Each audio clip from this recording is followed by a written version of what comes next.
Greetings, members one and all of the Salivation Nation. Well, all of the precious metals are up, even if it's just marginally.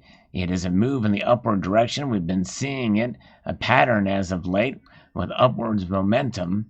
And it makes us wonder about parabolic movements to come, as some are predicting.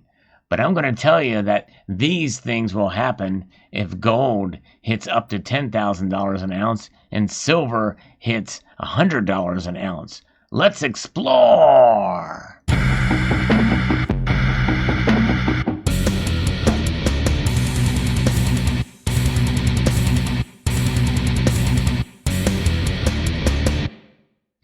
As you contemplate that parabolic move with precious metals, I want you to encourage you to hit the like button, and not very hard, just a small little tap, a little love tap on the like button would be helpful to get this video into YouTube's algorithm and share it out there with the community, because I think this is an important topic as we are looking at precious metal prices. You know, they're moving and edging upwards. We have silver comfortably above the $19 mark, and gold is comfortably above $1,800. Gold is a lot closer to its all-time high that we saw back in 2011. We're also seeing movement in the other metals too, platinum and palladium. But, it makes us wonder what would happen if gold goes up to $10,000 an ounce. And we're going to review and comment on this article here from Kitco with the title here. And with gold hitting 9-year highs this month and staying above $1,800, readers are asking for guidance on what to do if gold not only reaches new nominal highs, but blows by $2,000 and keeps going. What if it really goes to $5,000 or $10,000 or even higher? And what if silver hits $100 and keeps rising? And I think the reason why there's talk of these parabolic moves in gold and silver is because of what we saw with Bitcoin. And with Bitcoin making parabolic moves upwards, people are thinking it's time for gold and silver to do the same. You know, Bitcoin did take a pullback, and it started to kind of recover some of those losses. But you really don't hear that much talk about cryptocurrencies these days in the markets. But I know that a lot of people have moved in that direction that were accumulating gold and silver. But the end game strategies are what is something to kind of considering here, according to this article. You have to think about what the role would be like if gold were flirting with 5-digit prices and silver with 3-digit figures. We can only guess, but it's not much of a stretch to say that such prices imply a high inflation environment in the United States. Such gold and silver prices would make it so by definition. And I think in that regard, I think that's where it differs from Bitcoin, although cryptocurrencies obviously have played a role of decentralization, but aren't necessarily affected, I don't think, in the same way the gold and silver would in terms of reacting to the strength of the dollar and inflation. The author thinks we'd be seeing a 1970s-style stagflation, and there would be great political and social unrest. We're already really kind of seeing that in a very high sense with all these protests and things lately. We are more divided than we've been probably since the 60s, if not longer. The author thinks it's unlikely that somebody with the guts Paul Volcker had would step in to set things right. And I think there's zero chance today's politicians would give such a person the power to do so. In other words, he doesn't think that $10,000 gold would be the end of the story. If it does rise that high, I think the U.S. would fall into a true hyperinflationary death spiral. And basically, we're talking about Armageddon-type economic situation if gold gets that high. And I've talked about that on prior videos too. But this one kind of articulates it a little bit more here. At that point, the prices of pretty much everything would be about to take off at the same time the actual value of many things will go into decline as people focus their spending on survival. So in short, the real end game would be a major financial and social reset after a collapse. And the author hopes he's wrong, but if he's right, then what about what $10,000 gold implies? Just reaching the Bank of America's now famous $3,000 call would be more than enough to make fortunes for gold bugs like him.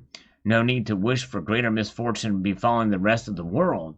But frankly, with the Republicans joining the Democrats and pulling out of the control rods that keep the U.S. economy from overheating and melting down, well, I don't want to predict a global collapse, but I think it would be foolish not to make contingency plans for the possibility.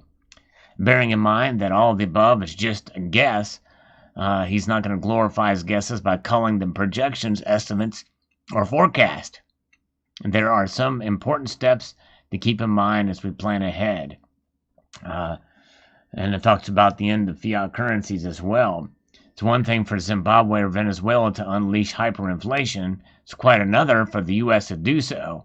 That's right. In many ways, we really can't compare to both those nations because it is a different animal. We have the world's reserve currency.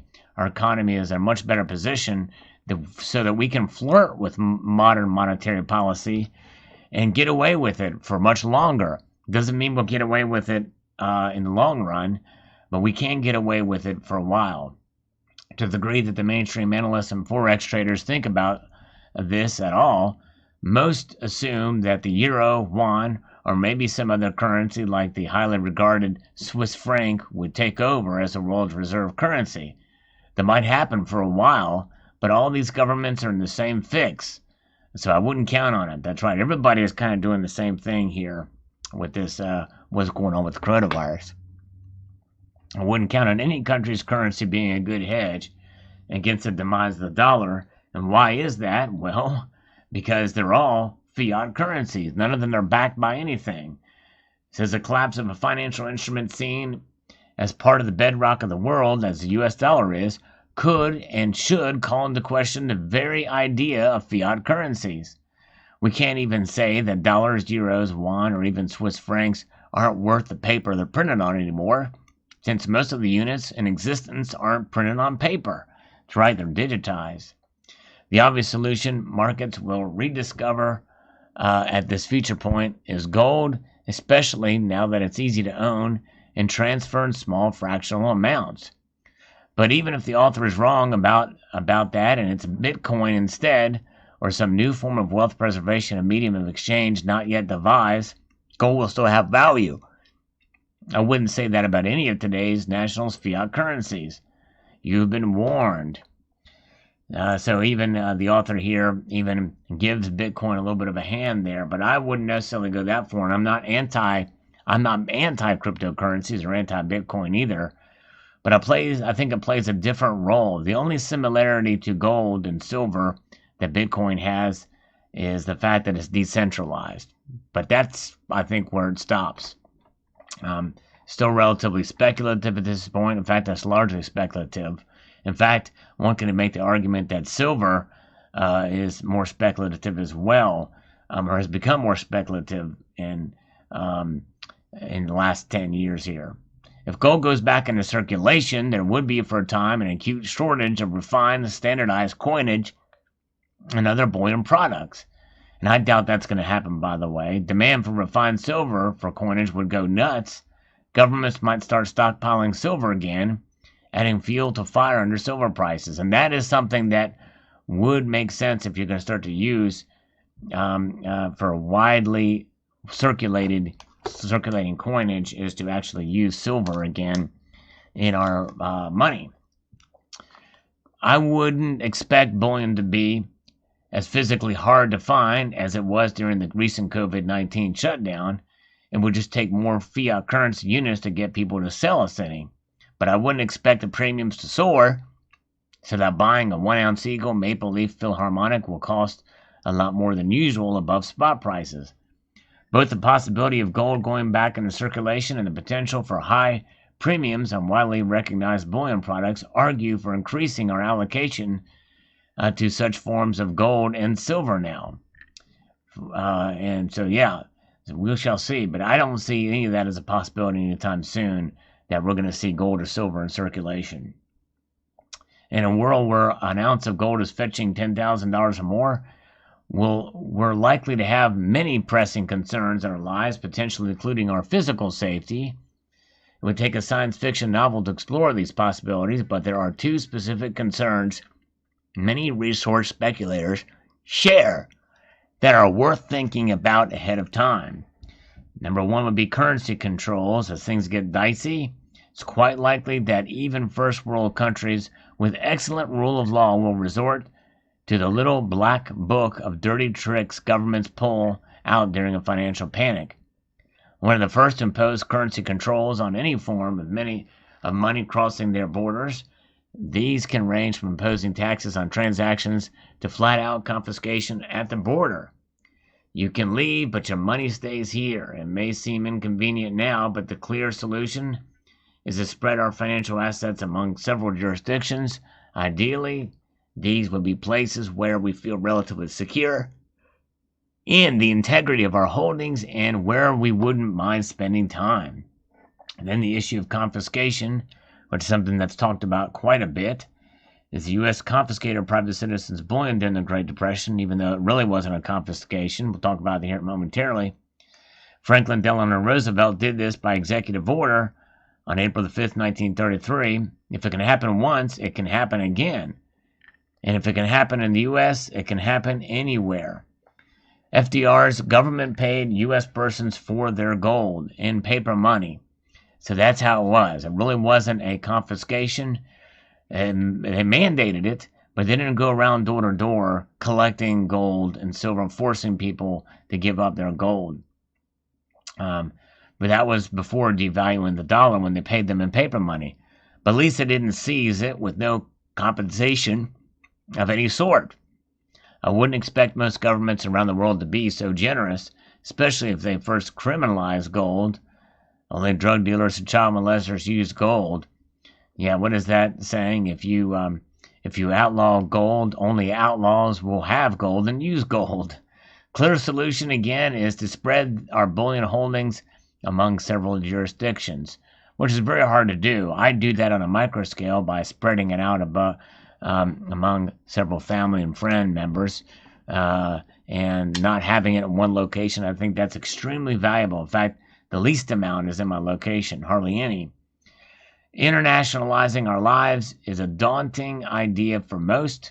Travel is for holidays and there's no place like home, I understand, but when our homes risk getting taken over by gangs who see us as beasts of burden, it's only prudent to plan for the worst and hope for the best. But the thing is if you do it internationally, well, you run even a higher risk of it being confiscated in there because those nations are not going to be, if there's unrest in the United States, more likely there's going to be unrest in other nations too. Baby steps are possible. It's not necessary to uproot and move the whole family to Paraguay. Bottom line is we have to brace for uncertainty. And it's worth stressing that no one can plot a perfect course for uncharted waters, even if their general outlook turns out to be right.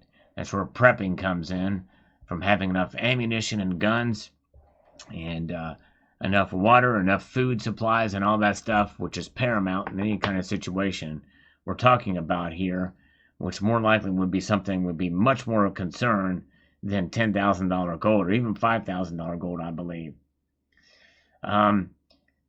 There is a story, though I'm not sure if it's true or not, about a man who saw World War II coming years in advance. He did uproot his life, sell all of his assets, and move to the most remote location he could think of to wait the war out. He chose Midway Island. Exactly right. So there you go, Midway, which happened to be focal point for the war. One contingency plan is not enough, and you got to keep that in mind and realize the gains and everything that are involved in this here. So the article kind of ends here. Realize just mean to cash out with big wins. Go to the next step and turn the currency gain into real tangible assets. This can include more bullion, more valuable home, productive ranch or farmland, durable businesses, or even commercial real estate in locations we believe will thrive in the future. It can be anything really, as long as it's something a government can't create by fiat. Preferably, it should be things that would be hard for governments to confiscate. In a world where gold sells for $10,000 per ounce, any amount of fiat cash beyond what's needed for the short-term living expenses should be treated like a very hot potato, should be turned into something more durable and useful in the shortest time possible. And if any government does seize bullion again, whatever paper or electronic tokens they exchange it for should be immediately converted into something of real asset. That's right, exactly right. Because more likely it will be something digital, direct deposit or what have you. But if you have gold and they come and get it, well, just have to find a way to make it undetectable and unfindable. And there you got to get real creative for sure. So there you have it. That is what we would be dealing with if gold was to hit these parabolic levels of $5,000-$10,000 an ounce, and silver at $100 an ounce. So I hope you found this video informative. I thought it was an interesting take on the article with my commentary in there as well. I'd like to extend a multitude of gratitude to you all for taking the time to watch, and thank you again for liking this video, or thumbing it up or down, whatever you choose. And please share the video, comment, and subscribe.